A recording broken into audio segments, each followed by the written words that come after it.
जिसमें हम मौर्यकालीन इतिहास को पढ़ेंगे एशियंट हिस्ट्री में। पूर्व मौर्य काल जो महाजनपद काल के नाम से जाना जाता है, यह 600 ईसा पूर्व से 400 ईसा पूर्व तक माना जाता है। तो अभी तक हमने पढ़ा पाषाण काल, नवपाषाण काल, मध्यपाषाण काल और इतिहास के किस तरह के हमें जानकारी मिलती है, इतिहास के साक्ष्य को हमने जाना। चौथा हमने पढ़ा वैदिक काल। वैदिक काल 2 कालों में बँटा था, ऋग्वैदिक काल, उत्तर वैदिक काल। ऋग्वैदिक काल 1500 से 1000 ईस्वी माना जाता है और उत्तर वैदिक काल 1000 ईस्वी से 600 ईसा पूर्व तक माना जाता है। अब हम बात करने जा रहे हैं मौर्य काल की, जो पूर्व मौर्य काल था, जो महाजनपद काल के नाम से जाना गया, जो 600 ईसा पूर्व से 400 ईसा पूर्व था। यह चरण वह चरण था जिसके दौरान जनपद के आकार बड़े होते चले गए और विस्तार क्षेत्र के अंतर्गत समाहित होते चले गए, जिसके परिणाम स्वरूप महाजनपद का निर्माण हुआ। अब इसमें शिल्पकार निगम था, जो श्रेणी में आता था। व्यापारिक निगम था, जो व्यापारिक संस्था या निगम था, जो गिल्डर सार्थ में आता था। सिक्का जारी करने वाला बैंकर श्रेष्ठी या सेठी में आता था। अगुंतर निकाय, महावस्तु अर्थात बौद्ध ग्रंथ और कुछ जैन ग्रंथ महाजनपदों के बारे में जानकारी के स्रोत मिलते हैं। मगध ने एक ऐसा साम्राज्य बनने की प्रवृत्ति और क्षमता को प्रदर्शित किया। भारतीय इतिहास का यह काल जैन धर्म और बौद्ध धर्म जैसे दार्शनिक विकास से प्रभावित और प्रेरित था। आर्थिक समृद्धि में शहरी केंद्रों का विकास हुआ और सिक्कों का प्रथम उपयोग इसी अवधि के से प्रारंभ हुआ। जो सिक्के का चलन था, सबसे पहले पूर्व मौर्य काल से स्टार्ट होता है, जिन्हें आहत के सिक्के या पंच मार्केट कॉइन्स कहा जाता है। लौह औजारों का बड़े पैमाने पर उपयोग, यहाँ पर लोहा बहुत ज़्यादा उपयोग होने लगा था और जब लोहा मिल गया तो यहाँ पर कृषि का भी प्रचार बढ़ा और उत्तरी काले पॉलिशदार मृदभांड यह समय के बहुत ही प्रचलित थे। इस अवधि के दौरान इस अवधि में ब्राह्मी लिपि का विकास होता है। आगे की बात करें तो आर्थिक समृद्धि के कारण शहरी क्षेत्रों का विकास हुआ और इस समय सबसे पहली बार सिक्कों के साक्ष्य प्राप्त हुए, जो आहत सिक्के थे। बड़े स्तर पर लोहे के उपकरण का उपयोग, कृषि का विस्तार और काले मृदभांड इसी काल से संबंधित है। अब अगर हम इस समय पहली बार ब्राह्मी लिपि के साक्ष्य प्राप्त होते हैं और कर व्यवस्था से राज्यों की संपत्ति में वृद्धि हुई। इस समय वेश्यावृत्ति के साक्ष्य मिलते हैं। महिलाओं की स्थिति में गिरावट थी।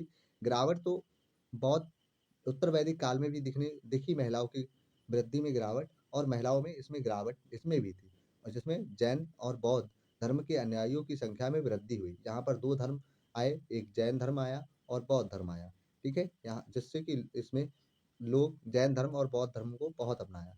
समाज में विभिन्न प्रकार की जातियों की उत्पत्ति हुई और अस्पृश्यता की स्थिति और भी जटिल हो गई। यहाँ पर जातियों का भी उत्पत्ति होना स्टार्ट हो गया। ठीक है, अब महाजनपद जो महाजनपद थे, यहाँ पर जो महाजनपद थे वो 16 महाजनपद थे। महाजनपद राजतांत्रिक या गणतांत्रिक होते थे, जिसमें कुरु, बज्जी, मल्ल, पंचाल, कंबोज गणतंत्रीय राज्य थे और राज्य में सर्वोच्च अधिकारी के रूप में गण परिषद वरिष्ठों की सभा थी। महाजनपद राजधानी और जानकारी की बात करें तो कंबोज की राजधानी जो थी, कंबोज महाजनपद की राजधानी राजपुर थी और यह इस टाइम जम्मू कश्मीर और अफगानिस्तान के कुछ हिस्से में फैला हुआ था। दूसरा महाजनपद था असमक, जो पोताना और जिसको हम पोटली की था, उसमें असमक की राजधानी थी। यह स्थान इस टाइम महाराष्ट्र के आधुनिक पैथर शहर के नज़दीक गोदावरी नदी के किनारे स्थित था।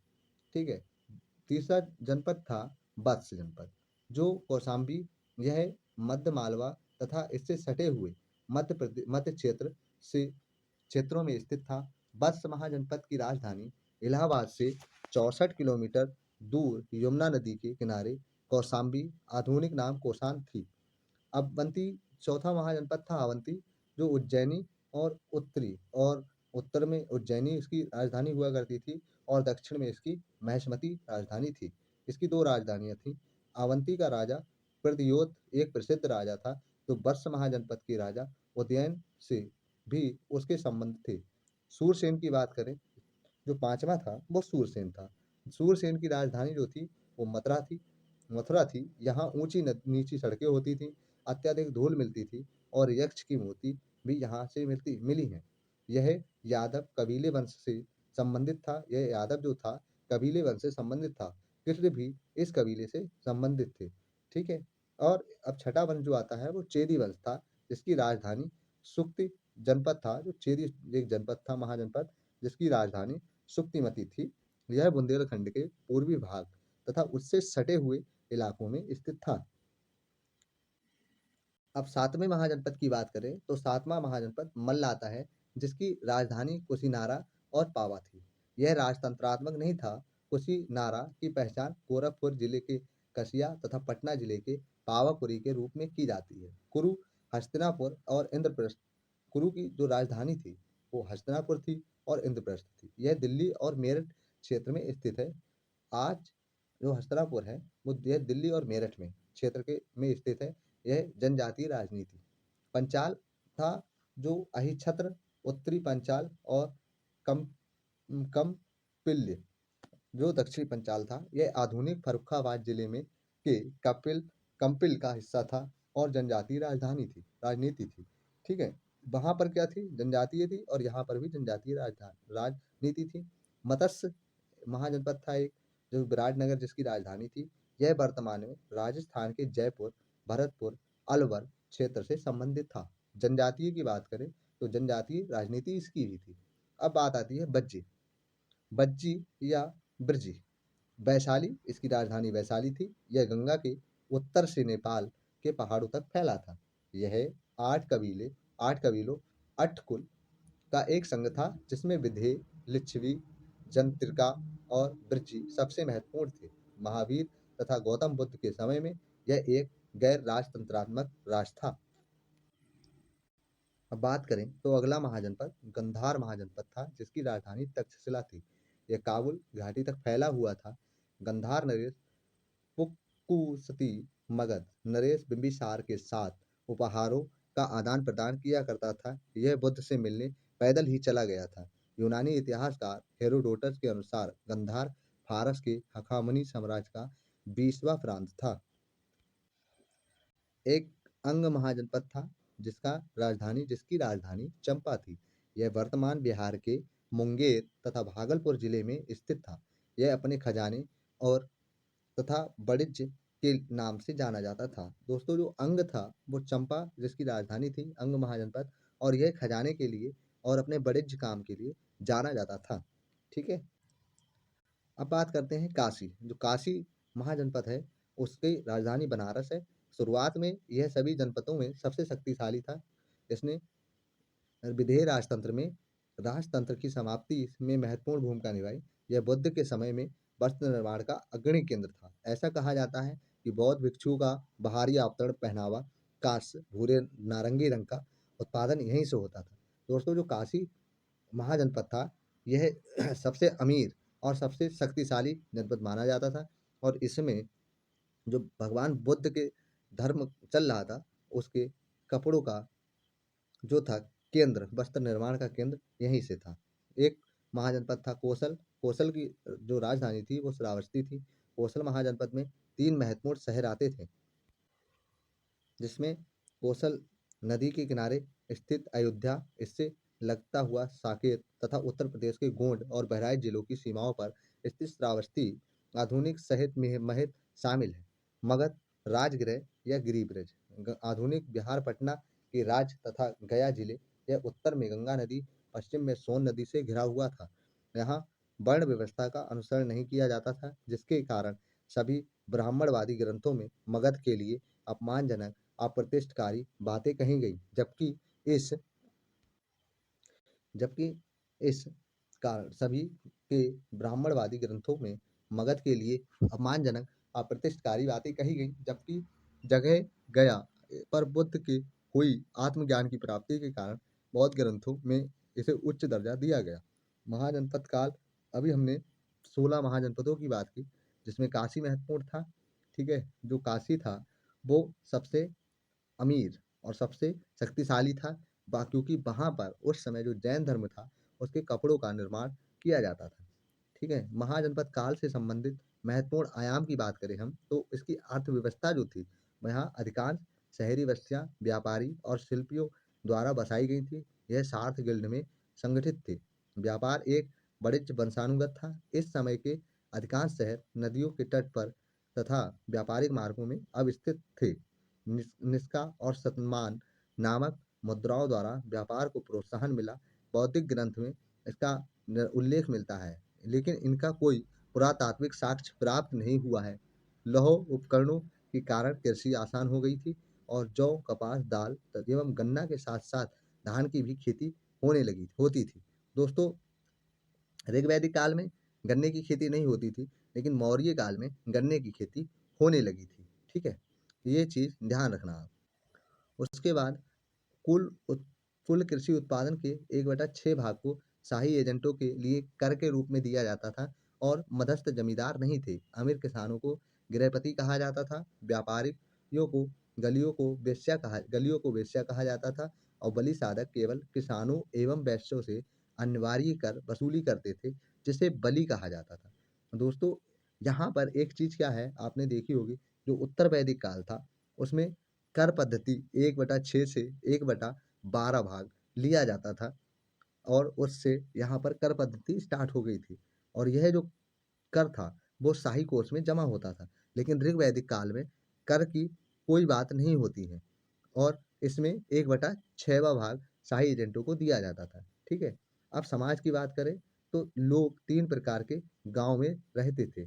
पहले ऐसे पहले प्रकार में ऐसे गांव शामिल थे जिनमें विभिन्न जाति एवं समुदाय के लोग साथ रहते थे तथा जिनके प्रमुख को भोजक कहा जाता था। दूसरे प्रकार में उप शहरी क्षेत्र शामिल थे जिनमें शिल्पियों का आधिपत्य था और यह शहर एक गांव के बीच की कड़ी थे। तीसरे की बात करें तो ऐसे गांव शामिल थे जिनका ग्रामीण क्षेत्र में से ज़्यादा संपर्क नहीं रहता था और इनमें शिकारी लोग रहते थे। यहाँ पर रहने वाले लोगों का जीवन स्तर तुलनात्मक रूप से भिन्न था। इस समय लेखन व्यवस्था शुरू हो गई थी और व्यापार, कर एवं सैन्य बलों की पर किताबें लिखी गईं। वर्ण व्यवस्था में नीचे के लोग विभिन्न प्रकार की असमानताओं का सामना करते थे। दोस्तों, लेखन लेखन पद्धति ऋग्वैदिक काल में भी स्टार्ट हो गई थी, लेकिन उसमें जो होते थे, उसमें जो लेखन पद्धति थी वो ताड़ के पत्तों में लिखी जाती थी और यहाँ पर लेखन पद्धति स्टार्ट हो गई और किताबें लिखी गई। अब बात करें हम, तो वर्ण व्यवस्था के नीचे के लोग विभिन्न प्रकार की असमानताओं का सामना करते थे और शाही एजेंटों द्वारा गंभीर दंड दिए जाते थे। प्रशासन और सेना की बात करें तो जातक बुद्ध के पूर्व जन्म की कहानियों में महान धार्मिक नेताओं को भूमि अनुदान देने की व्यवस्था का उल्लेख किया गया है। राजा प्राथमिक रूप से युद्ध के प्रमुख की भूमिका निभाते थे और राजा सबसे ऊंचा प्रशासनिक अधिकारी होता था, जिसे अन्य पदाधिकारियों का समर्थन प्राप्त होता था, जिन्हें महामांत्र मात्र कहते थे। यही मंत्री, सेनानायक, न्यायाधीश एवं राजकोष के प्रमुख की भूमिका निभाता था। इसी प्रकार के कार्य को करने वाले अन्य अधिकारियों को आयुक्त कहा जाता था। गांव का प्रशासन गांव के प्रमुख के अंतर्गत संचालित होता था, जिसे ग्राम या भोजक, ग्रामीणी या ग्राम का कहा जाता था। इस समय अस्थाई स्थाई पर बड़ी सेनाएं होती थी। अब दोस्तों बात करें एक साम्राज्य का गठन, मगध। मगध पृष्ठभूमि की बात करें तो काशी, कौशल, मगध एवं बज्जी 6ठी शताब्दी ईसा पूर्व के काफी महत्वपूर्ण राज्य थे। यह राज्य अधिकार प्राप्ति के लिए सैकड़ों वर्षों तक लड़ते रहे और मगध विजयी राज्य के रूप में उभरा और यह उत्तर भारत में राजनीतिक गतिविधियों का केंद्र बना। दोस्तों, जो सबसे महत्वपूर्ण राज्य था वो मगध था। ठीक है, मगध पर ही कई लोगों ने अपनी राजधानियां बनाई। पृष्ठभूमि मगध के उदय के कारण सामरिक क्षेत्र राजगीर और पाटलिपुत्र था। ठीक है, संसाधनों की प्रचुरता, लौह, गंगा के मैदान की जलोढ़ मृदा, युद्ध में हाथियों का बड़े पैमाने पर प्रयोग किया जाना और मगध के समाज का विकासात्मक दृष्टिकोण था। बिंबिसार एवं अजातशत्रु जैसे सक्षम, दक्ष और महत्वाकांक्षी शासकों का होना था। बिंबिसार की बात करें तो यह 542 से 493 बीसी में हुआ। हर्यक वंश बिंबिसार हर्यवंश मगध का पहला प्रमुख शासक था। यद्यपि बिंबिसार बौद्ध धर्म का संरक्षक था, फिर भी बौद्ध स्रोतों में इसका उल्लेख वंशावलियों का नहीं मिलता है इसकी वंशावलियों का उल्लेख नहीं मिलता है। बिंबिसार की राजधानी राजगृह थी। इसे सोनिया कहा जाता था, अर्थात ऐसा व्यक्ति जिसके पास सेना हो। वैवाहिक संबंधों द्वारा बिंबिसार एवं कौशल और बज्जी के समकालीन शासकों के बीच मधुर संबंधों को बढ़ावा मिला और बिंबिसार ने अपने राज्य वैद्य जीवक को अवंती के राजा चंद्रसेन प्रद्योत की सेवा में भेज दिया था। बिंबिसार ने अंग देश के शासक को पराजित कर उसे अपने राज्य में मिला लिया था। प्रशासनिक मशीनरी के मजबूत होने के साथ राज्य की शक्ति को बढ़ावा मिला और बौद्ध साहित्य में 8,000 80,000 ग्राम का मतलब गांव के मुखिया का उल्लेख मिलता है। अब बिंबिसार के बाद अजातशत्रु था, जो 492 बीसी से 460 बीसी तक था। अजातशत्रु ने अपने पिता बिंबिसार की हत्या कर सत्ता पर कब्जा किया। दोस्तों, बिंबिसार जो था उसने अपने पिता अजातशत्रु ने अपने पिता की हत्या कर दी थी। इसने विस्तारवादी नीति को अपनाते हुए कौशल बज्जी एवं कौशल और बज्जी को पराजित किया और बिंबिसार एवं अजातशत्रु दोनों ही बुद्ध के समकालीन थे। उदयन की बात करें तो 460 से बीसी से 444 बीसी यह श्रीलंका के बौद्ध साहित्य महावंशम के अनुसार अजातशत्रु के पुत्र उदयभद्र उदयन ने अजातशत्रु के बाद लगभग 16 वर्षों तक शासन किया। इसने गंगा एवं सोन नदी के संगम पर पाटलिपुत्र नामक नगर बसाकर किला बनवाया तथा राजगृह के स्थान पर पाटलिपुत्र को मगध साम्राज्य की राजधानी बनाया। हर्यक वंश का अंतिम राजा उदयन का पुत्र नागदशक था। इसको उसके अमात्य शिशुनाग ने पदच्युत कर मगध की गद्दी पर अधिकार कर लिया और शिशुनाग नामक एक वंश की नींव रखी। शिशुनाग वंश की बात करें तो शिशुनाग ने अपने शासनकाल के दौरान अवंती तथा अन्य जनपदों को जीतकर उन्हें मगध में मिला लिया। शिशुनाग ने वैशाली को अपनी राजधानी बनाया। इसके बाद उसके पुत्र कालाशोक ने पुनः पाटलिपुत्र को राजधानी बनाया। कालाशोक के शासनकाल में वैशाली में 383 बीसी में बौद्ध धर्म की अद्वितीय संगति का आयोजन हुआ। तो दोस्तों, बौद्ध की दूसरी बौद्ध संगति का आयोजन काला अशोक के शासनकाल में 383 बीसी में बौद्ध धर्म की द्वितीय संगति का आयोजन हुआ। ठीक है। अब महापद्म नंद जो शूद्र वंश से संबंधित था ने मगध में नंद वंश की आधारशिला रखी। तो महापद्म नंद एक प्रभावी शासक था। उसने पश्चिम के में ब्यास से लेकर पूरब में बंगाल की खाड़ी तक अपने शासन का विस्तार किया। पुराणों में इसे सभी क्षत्रियों का नाश करने वाला एक राज के रूप में संदर्भित किया गया। ठीक, इसने इक्ष्वाकु, पंचाल, काशी, कलिंग, राजा खारवेल के हाथी गुम्फा शिलालेख, अस्मक, कुरु, मैथिली, सूरसेन और मैसूर के कुछ क्षेत्र 12वीं शताब्दी के मैसूर शिलालेख पर जीत हासिल की। इसके दरबार में कल्पक और सकताला नाम के जैन मंत्रियों ने यह प्रदर्शित होता है कि इसका रुझान जैनियों के प्रति था। नंद मगध साम्राज्य का महान शासक था तथा घनानंद इसका अंतिम शासक था। दोस्तों, जो महापद्म पद्म नंद जो था उसने नंद वंश की स्थापना करी थी और धनानंद जो था यह अंतिम शासक था नंद वंश का। यह सिकंदर के समकालीन था और आगे चलकर नंद वंश के शासक लोगों के बीच अलोकप्रिय होते चले गए। इसके कारण बाद में नंद वंश के पतन के साथ मौर्य साम्राज्य का उदय हुआ।